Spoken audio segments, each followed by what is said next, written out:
একটা একটা করে মানুষ হারাচ্ছি। মুনিরা মাহজাবিন মিমোর কেসটা সম্ভবত একমাত্র না, এরকম আরো অনেক কেস আছে। এগুলো হচ্ছে জার্নালিজম ডিপার্টমেন্টের আছে এবং আমাদের বিভাগেরই পূর্ববর্তী এরকম ঘটনার রিপিটেশনই বলা যায়। আমরা আগেও সাইফুল ইসলাম নামক একজন শিক্ষকের কাছ থেকে একজন শিক্ষার্থী হেনস্থার ঘটনা জেনেছি এবং সেটা নিয়েও আমরা আন্দোলন করেছি এবং সেই সময়ও আমরা খুব একটা আসলে কার্যকরী সিদ্ধান্ত কিংবা কোনো পদক্ষেপ বিশ্ববিদ্যালয়ের কাছ থেকে পেতে আমাদের অনেক জায়গায় দৌড়াতে হয়েছে।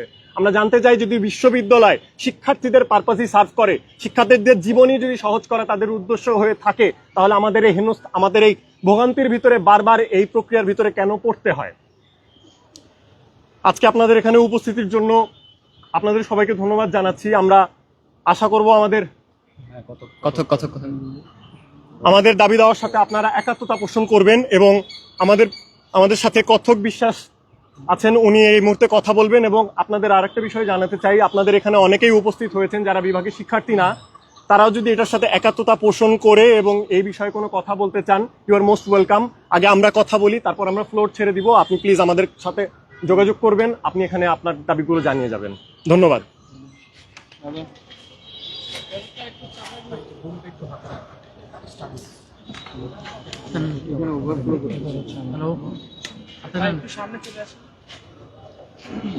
উপস্থিতি, আপনারা দেখেছেন যে আমরা জাস্টিসের কথা বলতে বলতে এখানে আসলাম। আমরা খুব স্পষ্টভাবে জানি যে justice delayed, justice denied, justice hurried, justice buried. আজকে এই ঢাকা বিশ্ববিদ্যালয়ে এই একই রকম ঘটনা আমরা রসায়ন বিভাগে দেখেছি, একই রকম ঘটনা আমরা সাংবাদিকতা বিভাগে দেখেছি, একই রকম ঘটনা আমরা থিয়েটার অ্যান্ড পারফরমেন্স স্টাডিজ বিভাগে আরো আগে আমরা দেখেছি এবং তারই পুনরাবৃত্তি আমরা আবারও দেখছি। এখানে আমাদেরকে আজকে পরিষ্কার করতে হবে যে একজন ছাত্র এবং একজন শিক্ষকের ভেতরে তার পাঠদানের বাইরে কি সম্পর্ক থাকতে পারে। নৈতিকভাবে একজন শিক্ষক তার শিক্ষার্থীর সঙ্গে কতটুকু সম্পর্কে আজকে জড়াতে পারে। আজকে খুবই লজ্জা লাগে যে এই ধরনের একটা পরিস্থিতিতে আমরা চিন্তা করতে পারি যে কোন পরিস্থিতিতে পড়লে একজন মানুষ এই ধরনের আত্মহননের পথ বেছে নিতে পারে। আমরা মিমা আপুকে ব্যক্তিগতভাবে চিনি, কোনোদিনও আমরা স্বপ্নেও বিশ্বাস করতে পারি না যে তার মতন একজন শিক্ষার্থী এই ধরনের একটি পথ তিনি বেছে নিতে পারেন। তাহলে কোন পরিস্থিতিতে দাঁড়িয়ে তিনি এই পথ বেছে নিয়েছেন?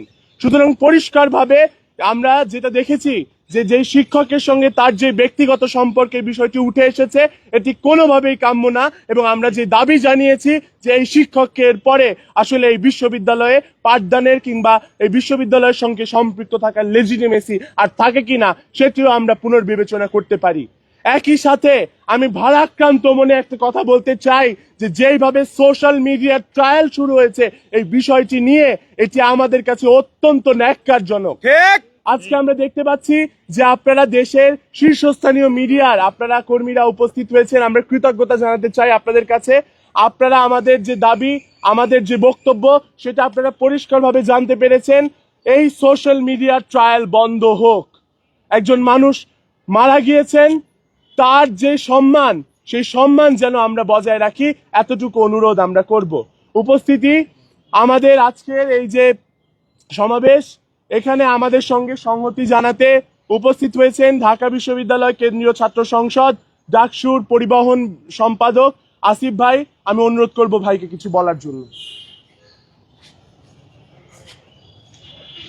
আসসালামু আলাইকুম রহমতুল্লাহ। সম্মানিত সাংবাদিক বন্ধুগণ, আমাদের জন্য অত্যন্ত কষ্টের একটি বিষয় যে আমাদের বোন মুনিরা মাহজাবিন মিমো, যিনি আত্মহননের পথ বেছে নিয়েছেন, সেই বিষয়টি নিয়ে আমাদেরকে দাবি জানাতে হচ্ছে, এখানে আসতে হচ্ছে। এটা আমাদের জন্য অত্যন্ত কষ্টকর একটি বিষয়। আমরা বিশ্ববিদ্যালয় প্রশাসনের নিকট থেকে এখন পর্যন্ত কোনো দৃশ্যমান পদক্ষেপ লক্ষ্য করছি না।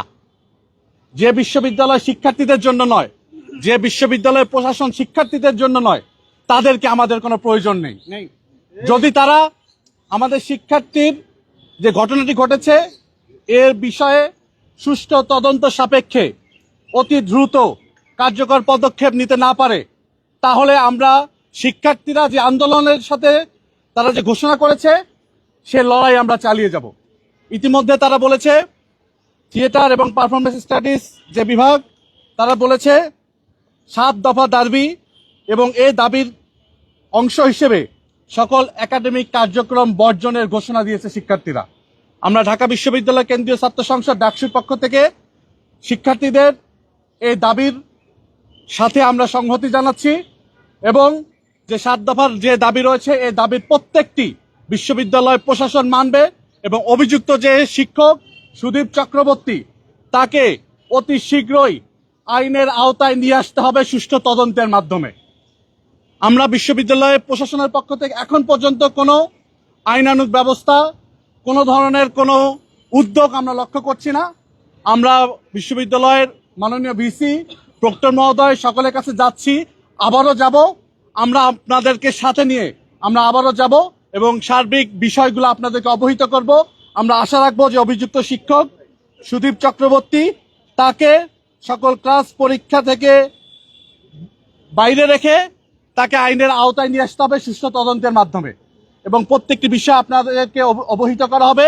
শিক্ষার্থীরা যে দাবি জানাচ্ছে, যে আন্দোলন করছে, তার সাথে ডাকসু আছে, আমরা আছি, সারা ঢাকা বিশ্ববিদ্যালয়ের প্রত্যেকটি শিক্ষার্থী এই দাবির সাথে আছে। আমি সকলকে ধন্যবাদ জানাচ্ছি আপনারা এখানে এসেছেন। আমরা এখন বিশ্ববিদ্যালয় প্রশাসনের নিকট আবারও যাব।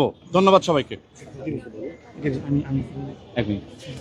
সম্মানিত উপস্থিত, আপনারা হয়তো জেনে থাকবেন আমাদের থিয়েটার অ্যান্ড পারফরমেন্স স্টাডিজ বিভাগের জব ফিল্ডটা নিয়ে যদি আমরা কথা বলতে যাই, আমাদের কর্মক্ষেত্রটা অতি সীমিত। আমাদের নির্দিষ্ট কোনো কর্মক্ষেত্র নাই। হয়তো শিল্পকলার কালচারাল একাডেমি অফিসার এই ধরন ছাড়া আমাদের আরেকটা অপশন থাকে বিভাগের শিক্ষক হওয়া কিংবা অন্য বিশ্ববিদ্যালয়ের সেম বিভাগের শিক্ষক হওয়া। তো সেখানে আমাদের অত্যন্ত গুরুত্বপূর্ণ একটা বিষয় থাকে শিক্ষার্থীদের ফার্স্ট হওয়া, সেকেন্ড হওয়া, এই ব্যাপারগুলো, যেখানে এই সব কারণে আসলে আমাদের এই ভয় সংস্কৃতি গড়ে উঠেছে, যেখানে আমরা ঠিকভাবে কথা বলতে পারি না। তো আমি অত্যন্ত দুঃখের সাথে জানাতে চাই, আজকে বিভাগের 32 বছর হওয়া সত্ত্বেও আমাদের কোনো স্ট্রং অ্যালামনাই এখন পর্যন্ত নাই, যেখানে শিক্ষার্থীরা গিয়ে তাদের ভাষ্য, তাদের কথা তাদের কাছে জানাতে পারে। আমরা অত্যন্ত দুঃখের সাথে জানাতে চাই, এখানে আমাদের সামনে রাস্তার ওপারে আমাদের বিভাগের সিনিয়র শিক্ষার্থীরা উপস্থিত আছেন। তারা কি আমাদের পাশে এসে সংগতি জানাতে চান কিনা আমরা সে ব্যাপারে পরিষ্কার না। আমাদের শিক্ষকগণ এখানে উপস্থিত আছেন, আমরা আশা করব তারা আমাদের সাথে সংগতি জানাবেন। আমাদের চেয়ারম্যান ম্যামও এখানে উপস্থিত আছেন, তারা যদি কিছু বলতে চান আমরা চাই তারা আমাদের মাঝে আসুক, এসে তাদের বক্তব্য আমাদেরকে জানান। আমরা এ ব্যাপারে পরিষ্কার হতে চাই।